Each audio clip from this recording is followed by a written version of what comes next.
दोस्तों आप सब लोगों को पता ही होगा कि भारत के द्वारा अर्मेनिया को बड़े मात्रा में हथियारों को बेचा गया है और दोस्तों इन हथियारों का डिलीवरी भी भारत की तरफ से शुरू कर दिया गया है और डिलीवरी जब से शुरू हुआ है तब से अजरबैजान को काफी अधिक मिर्ची लगा है और दोस्तों इस मिर्ची का स्वाद खाली अजरबैजान ही महसूस नहीं कर रहा है बल्कि इसके साथ साथ अजरबैजान के परम मित्र पाकिस्तान और टर्की भी इस मिर्ची का स्वाद महसूस कर रहा है। पर रिपोर्ट के मुताबिक भारत की तरफ से और एक बार अजरबैजान, पाकिस्तान और टर्की को मिर्ची का स्वाद चखाने के लिए तैयारी कर लिया गया है और इस बार शायद ये मिर्ची प्रधानमंत्री नरेंद्र मोदी के तरफ से डायरेक्टली रगड़ा जाए, क्योंकि दोस्तों रिपोर्ट में बताया जा रहा है कि शायद प्रधानमंत्री नरेंद्र मोदी के द्वारा अर्मेनिया का एक दौरा किया जाए। कुछ मीडिया रिपोर्टों में जानकारी दिया गया है कि अर्मेनिया के प्रधानमंत्री के द्वारा प्रधानमंत्री नरेंद्र मोदी को अर्मेनिया विजिट के लिए एक इन्विटेशन दिया गया है। दोस्तों इन रिपोर्टों में यह भी बताया जा रहा है कि किस तरीके से इंटरनेशनल फ्रेंडशिप और सॉलिडेरिटी को दिखाते हुए अर्मेनिया के प्राइम मिनिस्टर निकोल पशियान के तरफ से भारत के इंडिपेंडेंस डे के मौके पे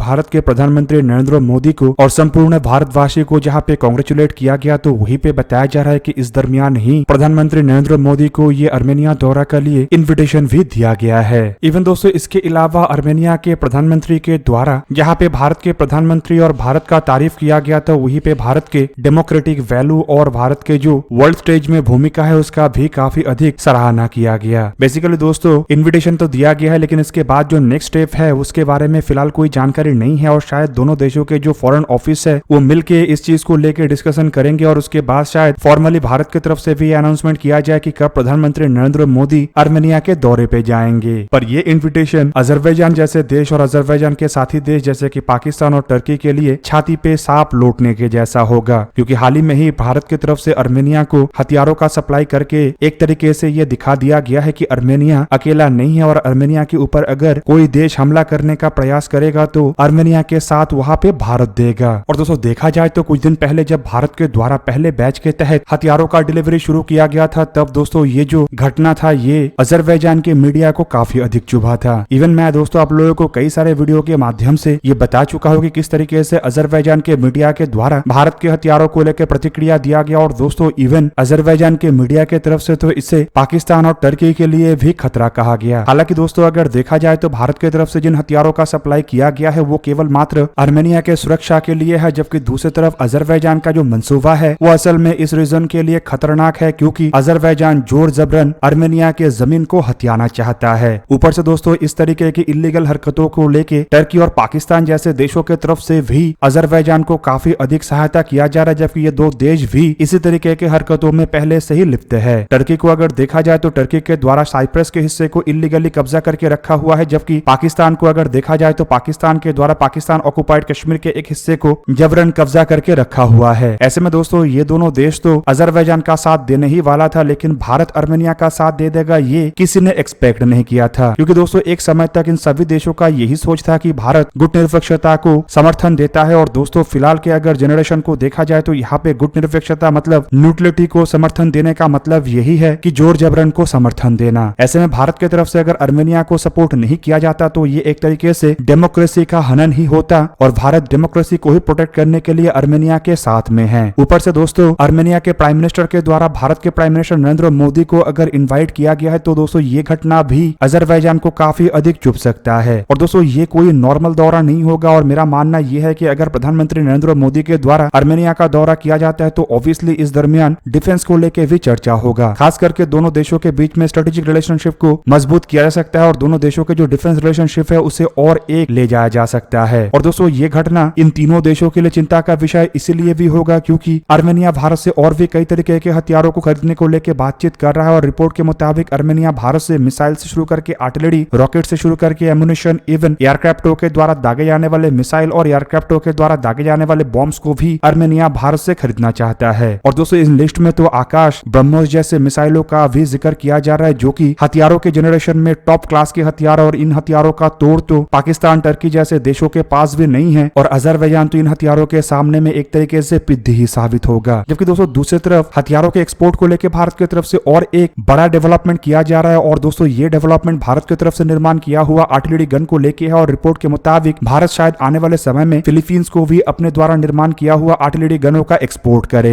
दोस्तों रिपोर्ट में दावा किया जा रहा है कि फिलीपींस के कुछ अधिकारियों के द्वारा भारत का डिफेंस इंडस्ट्रियों का एक ऑफिशियल दौरा किया गया है और इस दौरे का मकसद था भारत के द्वारा निर्माण निर्माण किया हुआ हथियारों को देखना और ये तलाशना कि ये जो हथियार है ये फिलीपींस के जरूरतों को किस तरीके से पूरा कर सके। खास करके भारत की तरफ से निर्माण किया हुआ आर्टिलरी गनों को लेके और रिपोर्ट में ये भी दावा किया जा रहा है कि भारत की तरफ से फिलीपींस के सामने अपने कई तरीके के हथियारों का ऑफर रखा गया है ताकि फिलीपींस अपने बेड़े को मॉडर्नाइज कर सके। और दोस्तों इस मौके को फिलीपींस अपने हाथों से जाने नहीं देना चाहता और इन्हीं कारणों की वजह से फिलीपींस के द्वारा अपने अधिकारियों के इस टीम को भारत भेजा गया है। यहाँ पे दोस्तों आपके जानकारी के लिए यह भी बता दूं कि फिलीपींस पर्टिकुलरली कल्याणी ग्रुप की तरफ से फिलीपींस के सामने ऑफर के तहत रखा गया आर्टिलरियों को एक्सप्लोर कर रहा है। रिपोर्ट में दोस्तों यह भी दावा किया जा रहा है कि फिलीपींस के अधिकारियों के द्वारा भारत के कई सारे डिफेंस कंपनी और डिफेंस इंडस्ट्रियों का दौरा किया गया है, पर पर्टिकुलरली यहाँ पे कल्याणी स्ट्रेटेजिक सिस्टम्स को बताया जा रहा है जो कि भारत फौज का एक हिस्सा है और भारत के लिए कई तरीके के हथियारों का निर्माण कर चुका है। रिपोर्ट में यह भी दावा किया जा रहा है कि फिलीपींस के डिफेंस का एक बहुत बड़ा रिक्वायरमेंट है और इस रिक्वायरमेंट का एक हिस्सा आर्टिलरी भी है। मतलब केवल मात्र आर्टिलरी ही फिलीपींस भारत से खरीदना नहीं चाहता है बल्कि इसके अलावा भी कई तरीके के अन्य हथियार है जिसे फिलीपींस खरीदने को लेकर इंटरेस्ट है और शायद फिलीपींस के अधिकारियों के द्वारा उन हथियारों को भी एक्सप्लोर किया गया होगा। अब दोस्तों फिलीपींस के अगर रिक्वायरमेंट को देखा जाए तो पिछले साल ही फिलीपींस के आर्मी के द्वारा इजरायली कंपनी एल्विट सिस्टम से 155 मिलीमीटर बाई 52 कैलिबर के 12 सोल्टम सेल्फ प्रोपेल हाउट्जरों को परचेस किया गया है और देखा जाए तो ये फिलीपींस के आर्टिलरी रिक्वायरमेंट का एक बहुत ही छोटा हिस्सा है। दूसरी तरफ दोस्तों आपके जानकारी के लिए यह भी बता दूं कि भारत के जो कल्याणी स्ट्रेटेजिक सिस्टम्स लिमिटेड है वो असल में 155 मिलीमीटर बाई 52 कैलिबर के आर्टिलरियों का भी निर्माण करता है और दोस्तों इन आर्टिलरियों को एडवांस टोर्ड आर्टिलरी गन सिस्टम कहा जाता है। ATAGS असल में एक ऐसा गन सिस्टम है जो फिलीपींस आर्मी के रिक्वायरमेंट को पूरा करने में संपूर्ण रूप से समर्थ है और आपके जानकारी के लिए बता दूं कि इन आर्टिलरियों को भारत के जो defence research and development organisation है उसके तरफ से ही निर्माण किया गया है और कल्याणी ग्रुप और टाटा ग्रुप असल में इन आर्टिलरियों के प्रोडक्शन पार्टनर है। दूसरी तरफ दोस्तों इन आर्टिलरियों को ही